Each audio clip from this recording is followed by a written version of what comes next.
présidente d'une association qui s'appelle les Petits Doudous du CHU de Rennes. Et il s'est passé quelque chose d'assez étonnant chez nous, c'est que vraiment, très simplement, on s'est dit est-ce qu'on ne pourrait pas donner des doudous aux enfants qui passent au bloc opératoire, d'avoir un objet à la fin du parcours au bloc opératoire finalement comme une récompense, et ça révélait plein de choses qui nous ont interpellés soignants. Donc on a créé une association pour avoir un système un petit peu autonome de l'organisation d'un CHU, et cette association est née entre personnels de santé très simplement. On n'avait pas réglé notre problème parce que c'était de la financer, et que dans les hôpitaux, évidemment, je ne suis pas allée demander à la direction de m'aider à financer des doudous.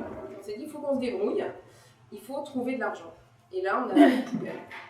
Et dans les poubelles, on a trouvé des choses très intéressantes au CHU, et dans tous les hôpitaux, mais donc des poubelles particulières qui sont les poubelles d'asserie, qui sont des poubelles de déchets qui coûtent un fric fou à l'hôpital, mais qui sont des déchets contaminés.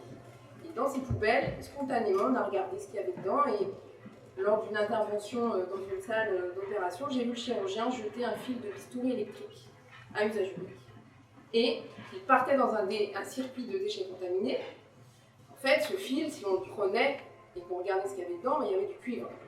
Et le calcul est assez simple, c'est qu'une intervention par le nombre de salles dans un CHU, vous imaginez bien la quantité de fils de cuivre qui sont jetés tous les jours dans les poubelles dans ces déchets d'asserie.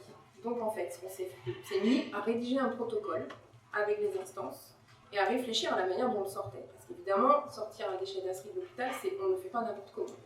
Donc c'est très simple chez nous, c'est qu'à la fin de l'intervention du chirurgien, au lieu de jeter ce fil de bistouri dans le sac d'asserie, il le met avec les instruments chirurgicaux qui partent en décontamination. Une fois qu'ils sont décontaminés, les instruments partent à la stérilisation centrale. C'est là qu'on sort notre fil, on le met de côté dans un bac spécial. Quand le bac est plein, on ferme ces sacs et on les envoie chez le ferrailleur. Donc on est devenu, en plus de notre fonction d'infirmière anesthésiste, des ferrailleurs, et donc on nous rachète ces fils de bistouri, et ce qui fait qu'avec ça, on finance les doudous qu'on offre aux enfants.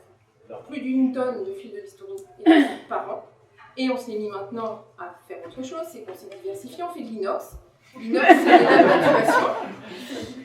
Les lames d'intubation, on est en métal à usage unique, c'est jeté. Chez nous, il n'y en a aucune de jetée. On a même maintenant travaillé sur les travaux, parce qu'effectivement, il y a des travaux à l'hôpital, que défaire une salle d'opération pour la remettre aux normes actuelles qui ont des murs d'inox du sol au plafond, et d'apprendre que le CHU paye pour l'enlèvement des déchets, que l'entreprise qui va faire l'enlever les déchets va, elle, valoriser les métaux, mais que l'hôpital ne le fait pas. Mais en tout cas, on peut faire autre chose avec ça et transformer, et ça crée une dynamique d'association, de soignants qui s'investissent, qui font des choses à l'hôpital et qui ont l'impression qu'on peut en faire.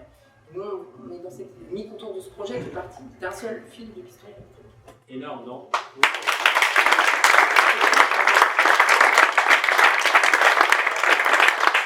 Effectivement, de confronter les idées et ce qui se fait un peu partout. On a parfois des difficultés à aller plus loin que notre centre hospitalier. Donc là, c'est vraiment une opportunité pour expliquer ce qu'on fait nous et d'essayer de comprendre ce qui se passe ailleurs.